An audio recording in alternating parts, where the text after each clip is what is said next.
যিনি আমাকে সৃষ্টি করেছেন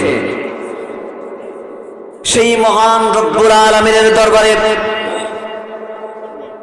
কুদরতি পা মুবারকের মধ্যে সিজদা দিয়ে প্রমাণ করেছি তুমি রব, আমরা তোমার গোলাম। কথা ঠিক কিনা? গোলামের প্রমাণ আমরা দিয়েছি। শুধু তাই নয়, আমরা নামাজের মধ্যে তেলাওয়াত করেছি আলহামদুলিল্লাহি রাব্বিল আলামিন। সমস্ত প্রশংসা আল্লাহ রাব্বুল আলামিনের, যিনি বিশ্ব জগতের প্রতিপালক। যখন আমরা প্রশংসা করলাম, আল্লাহ রাব্বুল আলামিন আসমান থেকে বলেন হামাদানি আবদি, ও আমার ফেরেশতারা দেখো আমার বান্দা নামাজের মধ্যে দাঁড়িয়ে দাঁড়িয়ে আমার প্রশংসা করছে। আল্লাহ রাব্বুল আলামিন বলেন তুমি যদি প্রশংসা করো তাহলে আমি আল্লাহ তাআলা তোমার নিয়ামতের মধ্যে বরকত দান করব, আর যদি তুমি প্রশংসা না করো তাহলে আমি আল্লাহ তাআলা তোমার নিয়ামতকে আমি রব্বুল আলামিন ছিনিয়ে নেব। নাউযুবিল্লাহ। এজন্য প্রশংসা করলে ঘরের মধ্যে বরকত দিবে কে? প্রশংসা করলে আপনার ব্যক্তির জীবনে, পারিবারিক জীবনে, সামাজিক জীবনে, রাষ্ট্রীয় জীবনে, জীবনের সকল কর্মক্ষেত্রে শান্তি দিবে কে? কারণ দুনিয়ার কোন ব্যক্তিকে আমরা প্রশংসা করি না, প্রশংসা করতে হবে কেবলমাত্র আল্লাহ রাব্বুল আলামিনের। কথা ঠিক কিনা?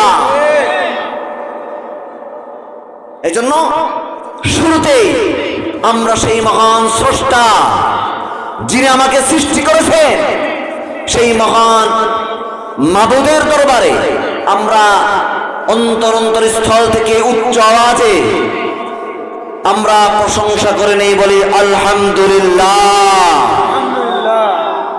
আল্লাহ রাব্বুল আলামিন আমাদেরকে এই সুন্দর একটি জান্নাতের বাগানের মধ্যে বসার তৌফিক আল্লাহ তাআলা দান করেছে। কথা ঠিক কিনা? আল্লাহ রাব্বুল আলামিন আমাদেরকে যাচাই বাছাই করে দেখেন আমাদের মতো কত মানুষ রাস্তাঘাটে ঘোরাফেরা করছে। আল্লাহ তাআলা আমাদেরকে ভালোবেসেছেন, ভালোবাসেন বিধায় আল্লাহ তাআলা এই সুন্দর একটি জায়গার মধ্যে কোরআনের কথা শোনার জন্য আল্লাহ তাআলা আমাদেরকে এই বসার তৌফিক দান করেছে। কথা ঠিক কিনা?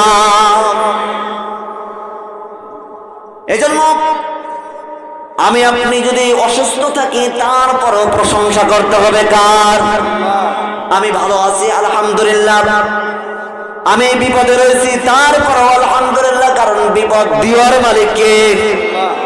আল্লাহ রাব্বুল আলামিন বলেন ও দুনিয়ার মানুষেরা শোনো, আমি যদি কাউকে বিপদে ফেলাই, পৃথিবীর কোন মানুষ তাকে বিপদ দূর করতে পারে না, আর আমি যদি কাউকে কল্যাণ দান করি কেউ তাকে বিপদে ফেলাতে পারে? তাহলে সর্ব অবস্থায় প্রশংসা করতে হবে কার?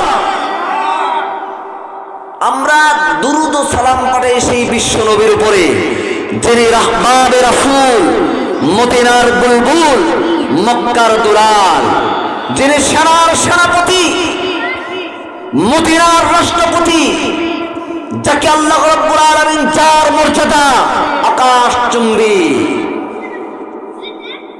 সর্বকালের সর্বশ্রেষ্ঠ মহামানব, সেই আল্লাহ পাকের প্রিয় হাবিবের দরবার আমরা বাংলার এই প্রান্ত থেকে মদিনার এই প্রান্তে দুরূদ ও সালাম পাঠাই সকলে বলি সাল্লাল্লাহু আলাইহি ওয়াসাল্লাম। আমরা এখানে কি শুনতে এসেছি? কোরআন। কি শুনতে এসেছি? কোরআন। আমরা কোরআন থেকেই কথা বলবো ইনশাআল্লাহ। কেউ যদি কোরআনের বাইরে কথা বলে ওই কথার মধ্যে ভুল থাকতে পারে, কিন্তু কোরআন দিয়ে যদি কেউ কথা বলে ওই কথার মধ্যে ভুল থাকতে কোরআন কি কোরআনের মধ্যে কি কোনো ভুল আছে? ভুল হওয়ার সম্ভাবনা আছে? তাহলে আপনি যদি কোরআন পড়েন, কোরআন বুঝে বুঝে পড়েন, তাহলে ওই কোরআনের মধ্যে কোনো ভুল নাই, আপনার কথার মধ্যেও কোনো ভুল থাকবে। এই জন্য কোরআন থেকে আমরা কথা বলবো। মানুষের ব্যক্তির জীবনে, পারিবারিক জীবনে, সামাজিক জীবনে, রাষ্ট্রীয় জীবনে, জীবনের সকল কর্মক্ষেত্রে সকল সমস্যার সমাধান রয়েছে কিসের মধ্যে? কোরআনের মধ্যে। এজন্য সকল সমস্যার সমাধান দিতে পারে কি?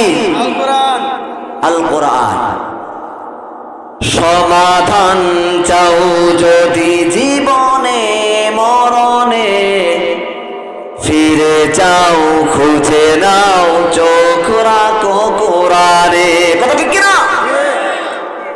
সমাধান চাও যদি জীবনে মরণে, ফিরে যাও খুঁজে নাও চোখ রাখো কোরআনে। তবেই পাবে সুখ শান্তির ঠিকানা, তবেই পাবে সুখ শান্তির ঠিকানা, যদি মেনে নাও তুমি মনে প্রাণে। সমাধান চাও যদি জীবনে মরণে, ফিরে যাও খুঁজে নাও চোখ রাখো কোরআনে। ও সমাধান,